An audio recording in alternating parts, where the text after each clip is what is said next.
First of all, I can only take so much. Dr. Pepper, I've been so patient ever since Panama, where he took his anger that he was at production and then changed it to me.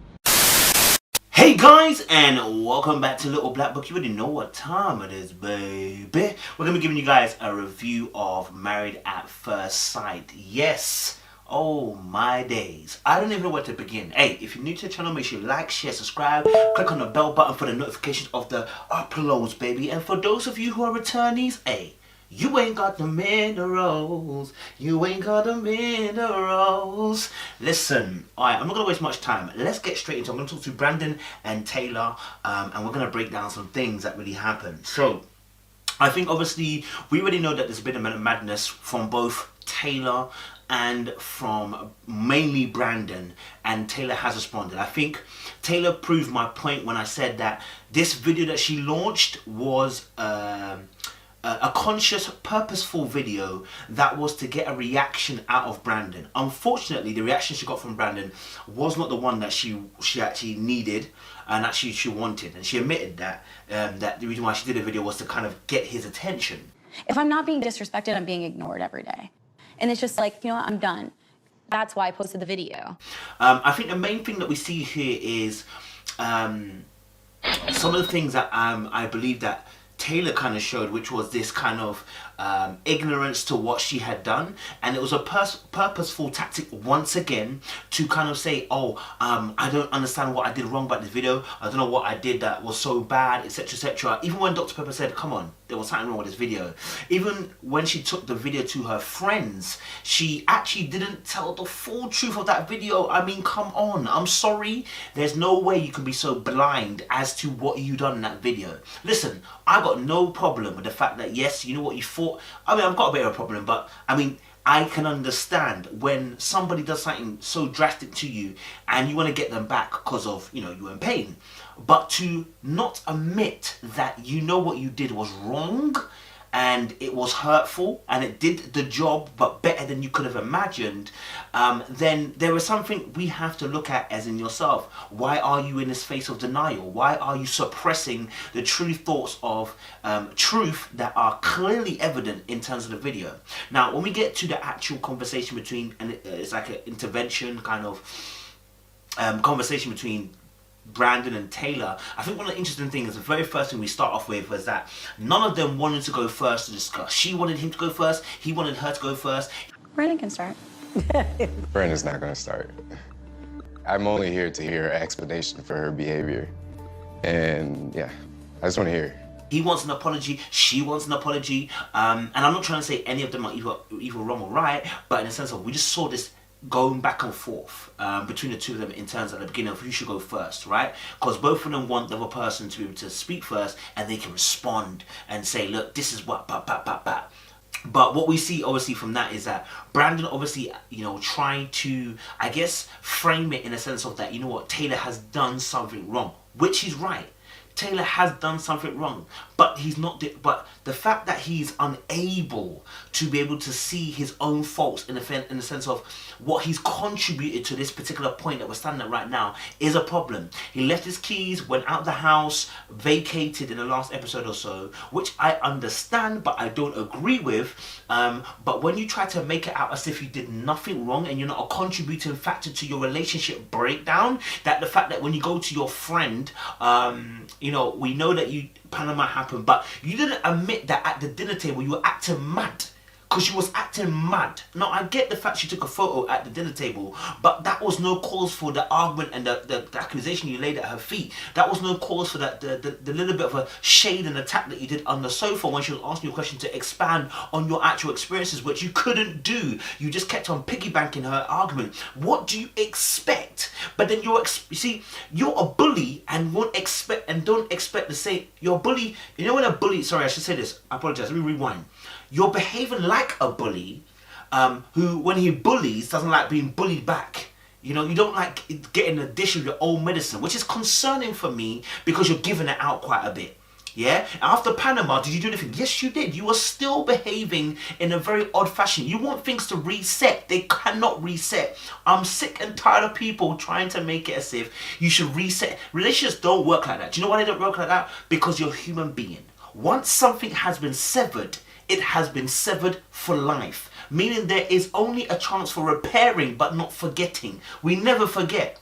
Do you understand? This is why it's very important that every step I take, every move I make, every single day, every time I pray, I've been missing you. Anyway, listen. So every single moment and conversation and action that you do is going to embed a memory for life in that person's head. Whole with the video thing is just so bizarre to me. It came out of left field, and if she's capable of doing that, there's no telling what she will probably do in the future, and I can't be tied to someone like that. So for you to think that it's going to be resetted and then there is no change of behavior, that's even more concerning. Do you know, so I understood where Taylor was coming from and her frustration, which she made very clear in that intervention, that there was a frustration, there was a pain there, and the fact that Brandon couldn't see his own fault to it is frustrating. But what's also frustrating is that Taylor could not see also that, you know, this action that she took was a wrong one. And actually what it did, it kind of made her lose ground in terms of actually saying how she felt, and the fact that his behavior's been so incoherent. She lost a lot of ground because, you know, when you fail to understand something so huge what you did, you basically said you're a single woman. That's, no, you can't pretend as if you didn't know what you said. You basically said you are a single woman, filmed it downstairs like he said, just below him in a few flats above, and filmed that, is it too hard to get a man that's 6'3" and good at, you know, and there's a caption of avocado at the bottom or whatever it is, or whatever it is, you know, the basically to define a dick, bruv, basically. And, you know, you've got all that going on, and you're telling me that's acceptable, any level of it. That's why you couldn't explain the full thing to your friends, because it was not acceptable. The random guys calling her at 3 o'clock in the morning. Who calls me at 3 o'clock in the morning? She's had guys call. She That's came actually in never one night true. and she was hanging out at a few bars, and that's happened a few times. No, okay, that's a lie. All right, whatever. I'm done. And I think there was something else that really happened that really shook me. Now, I believe I said this about, there was some information that basically was saying that Taylor had lied on some of the things about her, you know, I think getting a PhD or something like that, on something to do a doctorate as well. Something else to do that. She was a couple lies in there in terms of her actual background. And the reason apparently for that lies of background getting through is because she was a last minute inductee. She wasn't the original, okay? And I alluded to that in the last review. But so here we have a situation where she may have been inducted last minute, etc. Wasn't much vet done for her, and there may have potentially been a lie on her end. But then there is something which is very interesting, which I believe Brandon is telling the truth. And the reason why I say I believe that is because of her reaction. Look, when he says there are random men calling you at 3 a.m. watch the way she scrambles as she says, no there isn't. She's scrambling. She was shocked, not at the fact that she'd been accused. She's shocked at the fact that he knew. Because that reaction wasn't a, you're accusing me. Like, you know I wouldn't. Do you know what I mean? It wasn't that kind of reaction. It was a reaction like, oh my God. No, there was no one at 3 o'clock. You know when someone's being political because they've been caught out? That is what I felt the reaction was governing. And so from that, I knew that, do you know what? As much as I don't like what Brandon has done in the past, and I give him no leeway or excuses because his behavior has been abysmal and trash, I still have to kind of make sure. Yeah, I still have to balance it and say, well, in his mind also there are certain things that are going on, like Taylor's deceivingness and deceitfulness and lie, if that's potentially, and now a case of random men calling you at 3 a.m. which you're denying, which we can see clearly by your reaction. You are lying, Taylor. And if that is the case, what else have you been up to? Because you're saying about single men on your video. Do you know what I'm saying? Like, I wouldn't have believed Brandon had it not been her reaction. Her reaction was too political. I knew straight away, I said, this girl's lying. I don't want to give a fake So apology. are you not sorry? I'm not sure right now.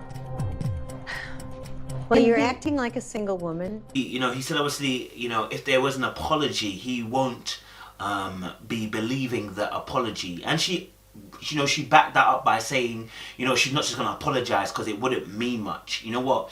I feel like, obviously, in a scenario, you know, both parties feel justified in their actions, and that's the problem. Both of them feel justified. Now, Taylor just needs to back off this particular stance, and she can feel justified in saying that there were things that were done on a daily, because there was things done that were in Panama which were so, I mean, these were on the verge of toxic behavior, abusive. And then after that, there were some more altercations, I say, of arguments, which I personally felt like was ridiculous on Brandon's end. So she would have had the moral high ground, but the fact is, because she won't release this particular issue in terms of, you know, the video, and then, you know, later on as well, what I didn't like was Dr. Pepper kind of stating the fact that, John, these, you know, can we get over this kind of situation? I mean, and I'm like, blood, no, you can't get over it without conflict resolution. Like Dr. Pepper does this in another coupling as well, where she wants them to get over the lie. I think it was Mecca and Michael. And I'm like, you don't just get over something. There must be conflict resolution. There must be truth. Without their truth, nobody's going to progress. I'm just going to be real. Because once somebody feels that somebody's a liar, they will refuse to move forward until the lie has been unraveled. With you. Let me just say this as we go on. There's ways to put something in the past and reframe it enough to say it's not pivotal. Do you understand? So this needs to be unraveled, it needs to be unwrapped, it needs to be dealt with. Is it true or is it not true? Do you understand? Is it being done? Is it not being done? And I think with Brandon and Taylor, until we get that truth, and until we get both of them onto a space where they're being truthful and not trying to hurt one another, we're not going to get any apology. We're not going to get them to move forward either. So when he said he's not going to move forward, I kind of knew that. I mean, he's, like she said, and in truthfulness, he has been waiting for an exit strategy. Right, he's been waiting for an exit post, just like he's asked past girlfriends. He's been looking for an exit post, and this was a perfect one. Taylor gave him a perfect one to go, and so that was also another issue. Confused about where the anger is coming from, I see. and it's just like, I've let you call me whatever, and it's just like, here I am still talking to him. And then obviously at the end when she started crying in front of Dr. Pepper, the tears were real. I believe the tears were real. I believe that she did really like Brandon. I believe she did try to put effort in there. We see that. But he just wasn't budging. And whatever he had in his mind, he just felt like, you know, Taylor wasn't there for him and Taylor wasn't going to be the one for him. And we knew that from day one. Day two even. We knew that from later episodes. But I mean, I just think to myself, obviously, Taylor has gone through quite a lot. And I'm not trying to pander this to the woman because I know that she's done something wrong. It's more of a case of she has gone through a lot on a daily basis. And we see this a lot of times in abusive cases where the woman might just hit out.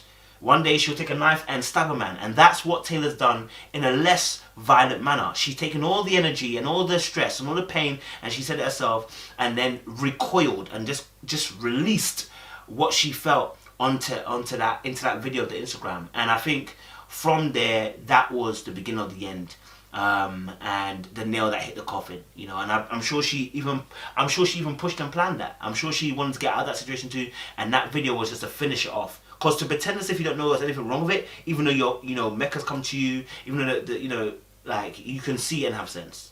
If you don't, then that's another story. I'm just gonna be honest with you. I believe she knew. And was looking for a way out as well. Everything. So he puts her down, and then when she does something quote unquote wrong, then he tries to play, oh, woe is me. I mean, Whatever, man. The worst thing is obviously is what that, you know what, I always say this, good friends are very important. Friends who are going to tell you the absolute truth. Tojo and this other girl should have told her the truth. Listen, that video was unacceptable. But we back you. But your video was unacceptable. Do you understand? And the friend actually alluded to it, but didn't say it outright. She said, obviously, yeah, you may have done this little one thing, whatever, but obviously he's been doing this thing, dan. Which means the friend knows that this is wrong. You understand? They know it's wrong. That's why she said that statement. Because they all can see that the video was absolutely trash, and there's no way you can defend that. That wasn't being funny, wasn't being comedic, wasn't to, except be unfortunately malicious, to try and get him to to try and get him to react in a certain way. So that was a very key kind of aspect as well. So friendship are very, very important, guys. We should always be looking to try and be honest and open with each other, because at the end of the day, it helps us to grow. When obviously Brandon was talking to his friend, it was interesting as well, because he said he got a text from Taylor which was long. And he said obviously a lot of it was insults. We don't know because you never read it out, so we can't really say anything. I'm not going to speculate on that. But obviously, if she's sending that longer amount of text, She obviously cares about what you done or what she's done and how it's ended up. So a text like that doesn't come out because, oh, you know, I don't care anymore. A text like that comes out when someone really cares. So there's already some evidence here that we're seeing that she actually genuinely cared about the guy. But unfortunately, these two just couldn't get it together. You understand? They couldn't get it to what? Get her. And that's the simple truth. I think obviously it's better off that they are separate. I think for Taylor's safety in the long run, because I think there would be issues down the line. She wasn't clean, but you know, we understand that things do happen and we do react in anger sometimes. Yeah, so guys, let us know your thoughts down below. How did you feel about the situation? Did you feel like Taylor was justified? What did you feel towards her, and etc. Yeah, and then let us know. Comment down below, please, baby, because we're trying to take it further, baby. You understand? Mineral gang, appreciate you.